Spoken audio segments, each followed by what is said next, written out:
tukianza wakati wa Denarage na pamoja na wazee wetu akina Deuji, hizi kasumba ambazo zimetokea ndani ya hii miaka mitano zilikuwa hazitokei mara kwa mara. Uongozi wa pande zote mbili, unadhani ni kitu gani ambacho wao wanafeli kwenye kuwashauri viongozi wa sasa hivi ili hali isitokee? Kinachotokea ni nini? Sasa hivi uongozi wa TFF, uongozi wa bodi ya ligi sio wakali. Wanachofanya wanajaribu kubalance matukio, na kama ukijaribu kubalance matukio hizi timu hutaziweza, kwa sababu hivi vitu wanavunja sheria. Wakijua kwamba wanavunja sheria, adhabu yake ni nini, na watatekeleza ile adhabu. Sasa inatakiwa ukali wa kanuni uongezeke.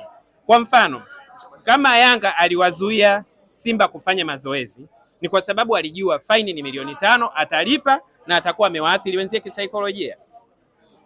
Anaingia geti ambalo sio, kwa sababu anajua adhabu yake ni shilingi milioni 5, kwa uwezo wa klabu kama ya Yanga watalipa. Sasa kinachotakiwa iongezeke ukubwa wa adhabu, kiasi cha fedha, sio kiasi cha fedha, yani watafutwe watu wa kufungiwa. Kwa mfano kama ile mechi kuharibika kwa mechi ya Simba na Yanga, kwanza kulikuwa kunatakiwa watu wafungiwe.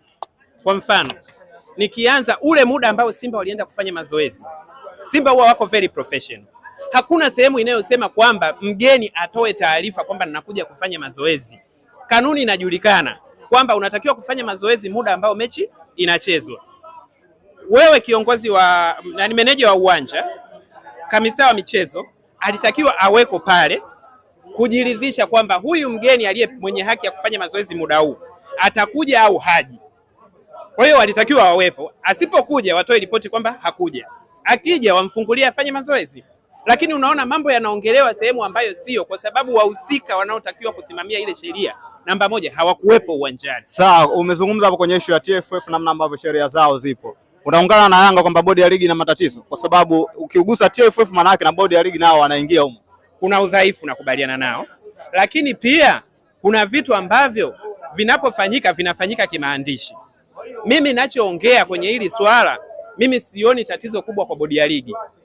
Naona tatizo kubwa kwa upande wa Yanga, kwa sababu katika ule uwailishaji wa ile mechi unaanza kuangalia kamisa hayupo na meneja wa uwanja hayupo.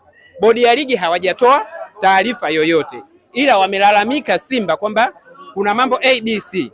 Kwa hiyo bodi ya ligi walikuwa wako sahihi kusimamisha mchezo ili waweze kufanya uchunguzi, kamisa yuko wapi, anafanya nini, kwa nini wa Simba wamezuiwa kwenda uwanjani, na muda uliokuwa umebaki ni mchache. Ili haki itendeke, bodi ya ligi ilitakiwa ipate muda wa kufanya uchunguzi na kutoa adhabu.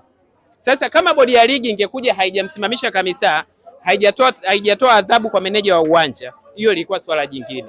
Lakini sasa kuanza kuhukumu saa hizi ni bado kesi ile ni premature. Wao kwa upande wao kanuni hawaoni kama ina sehemu ambayo inaruhusu kugairisha mchezo kwenye mazingira namna hiyo. That's why wamesimama. Bodi ya ligi walichosema, wamesema waliona mazingira ya vitisho, mazingira ya rushwa na mazingira ya walitaja kama pointi kama 3 ambazo ni nzito, zina mashiko. Sasa Yanga walichopaswa, walitakiwa kuanza kuhojiana na bodi ya ligi kuhusu hiyo kitu, na bodi ya ligi wameandika kwa maandishi. Na wao wanalia kuhusu bodi ya ligi, hawali kuhusu Simba. Exactly. Wameandika, bodi ya ligi wameandika kwa maandishi.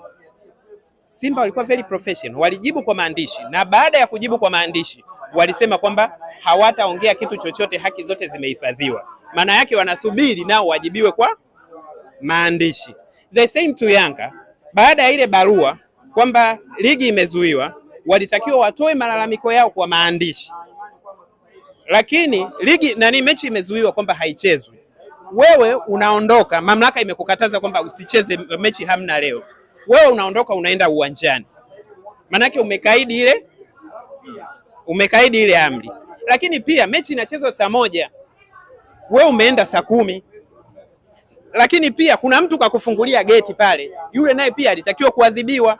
Tunasubiri bodi ya ligi watachukua hatua gani kwa mtu aliyowafungulia geti Yanga na washabiki kuingia uwanjani wakati mechi ilikuwa haipo. Kama bodi ya ligi hawatachukua hatua kwenye hicho kitu, wataonekana wana mapungufu, lakini wakichukua tayari watakuwa wako sahihi. Kwa hiyo ni mapema sana kuwahukumu bodi ya ligi, kwa sababu hatujui watakuja na ripoti gani. Shukrani sana.